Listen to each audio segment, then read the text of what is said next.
አንድ ጊዜ ብቻ የሆነ ታይቶና ተሰምቶ የማይታወቅ ወደፊትም ሊሆን የማይችል ነገር እጹብ ድንቅና የዓለም ሁሉ ደስታ መጀመሪያ የትንቢታት ሁሉ ፍጻሜ ያገኘበት የአዲስ ኪዳን መጀመሪያ የሆነ ጌታችን ቅድመ ዓለም ያለ እናት ከአባቱ ከአብ ድህረ ዓለም ደግሞ ያለ አባት ከእናቱ ከቅድስት ድንግል ማርያም ተወልዷል።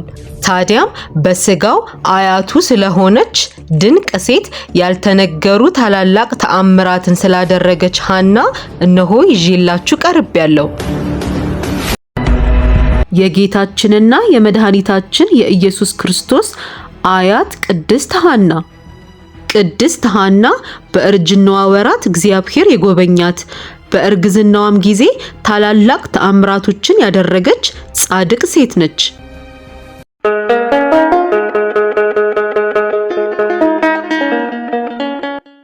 ሰላም የኢልማር ሚዲያ ተከታታዮች፣ ሄርሞን ነኝ። እንዴት ናችሁ? እግዚአብሔር ይመስገን እኔ በጣም ደህና ነኝ።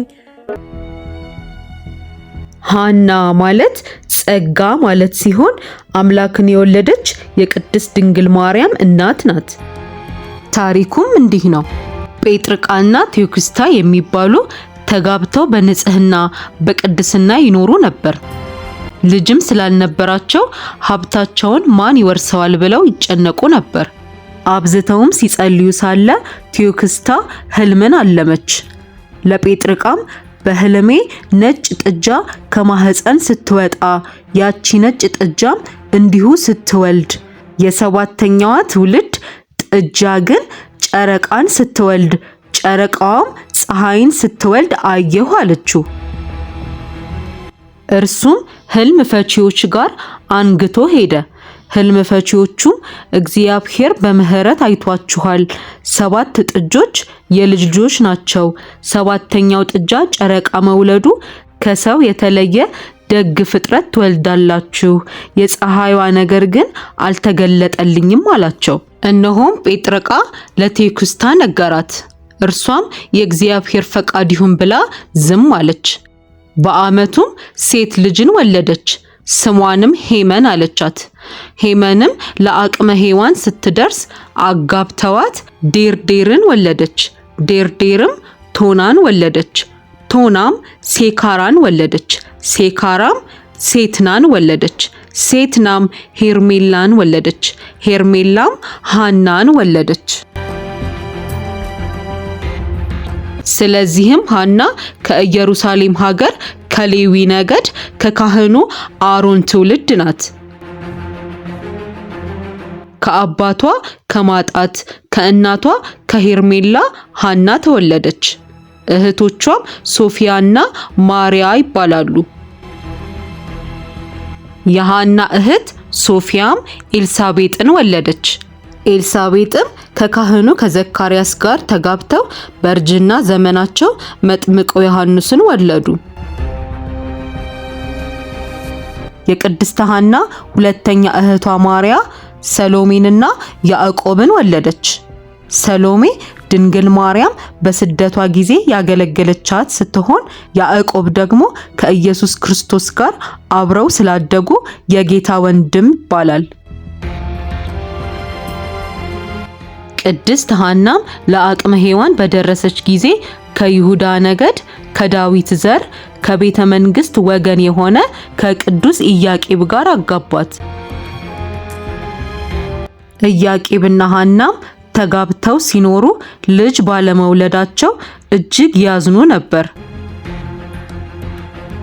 ከዕለታት በአንድ ቀን ዛፍ ስር ተቀምጠው ሳለ ርግቦች ከጫጩቶቻቸው ጋር ሲጫወቱ አይተው ለነዚህ ወፎች ልጅ የሰጠህ አምላክ ለኛስ መቼ ይሆን ልጅ የምትሰጠን ብለው ምርር ብለው አለቀሱ።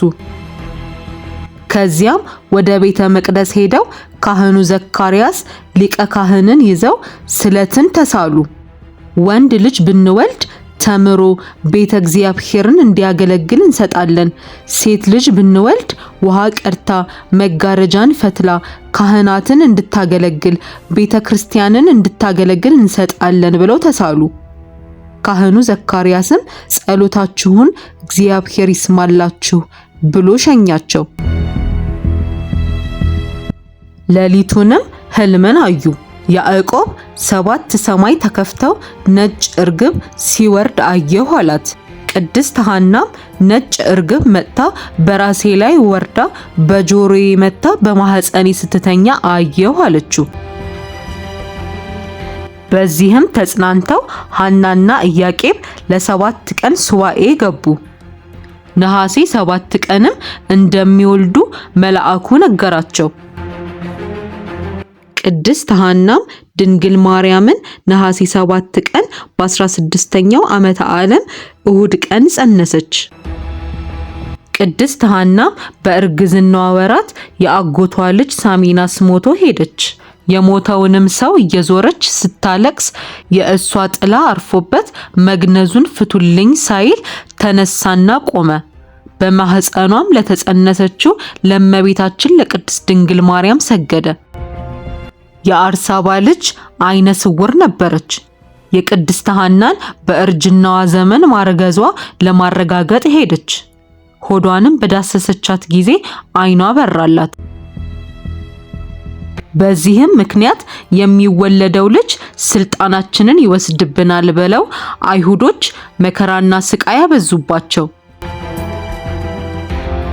መልአኩም ሐናና ኢያቄምን ተነስተው ወደ ሊባኖስ እንዲሸሹ ነገራቸው። እነርሱም ወደ ሊባኖስ ተራራ ተሰደዱ፣ በዋሻም ተሸሸጉ። ምግባቸውም ጥራጥሬና ንፍሮ ነበር። ቅድስት ሐናም የመውለጃዋ ጊዜ ደረሰ። ግንቦት 1 ቀን እመቤታችን ቅድስት ድንግል ማርያም ተወለደች። በዚያም ሐዘናቸውን ረሱ። ያቺ ትንሽ መጠለያ በደስታ ተሞላች። ንፍሮና ጥራጥሬያቸውም አጠገባቸው። የጨለማውም ጊዜ አብቅቶ በብርሃን ተለወጠ። በ8ኛው ቀንም ልጃቸውን ማርያም ብለው ስም አወጡላት። ማርያም ማለት ማር በሰማይ ማለት ሲሆን ብዙ ትርጉሞችም አሉት። ድንግል ማርያም 3 ዓመት ሲሞላት እንደ ስለታቸው ወደ ቤተ መቅደስ ይዘዋት ሄዱ። ለካህኑ ዘካርያስም ቤተ መቅደስ ውስጥ እያገለገለች ትኑር ብለው ሰጡት። ካህኑ ዘካርያስም መልካም አድርጋችኋል፣ ነገር ግን ምን አበላታለሁ ብሎ ጠየቃቸው። ከሰማይም መልአኩ ቅዱስ ፋኑኤል ሰማያዊ ህብስትና ሰማያዊ መጠጥ ይዞ በክንፎቹ ሸፍኖ መግቧት ሄደ። ካህኑ ዘካርያስም የምግቧ ነገር ከተቀረፈማ ብሎ ድንግል ማርያምን ተቀብሎ ወደ ቤተ መቅደስ አስገብቶ ሐናና ኢያቄምን ሸኛቸው። የቅድስት ሐና ክብርም ከሴቶች ሁሉ ትከብራለች። እርሷ አምላክን ለወለደች ለድንግል ማርያም ወላጅ እናቷ፣ ለጌታችን ለአምላኳ ደግሞ አያት ናትና። ቅድስት ሐናም ህዳር 11 ቀን ነፍሷ ከስጋዋ ተለየች። መላእክትም ነፍሷን በገነት አሳርፈዋታል።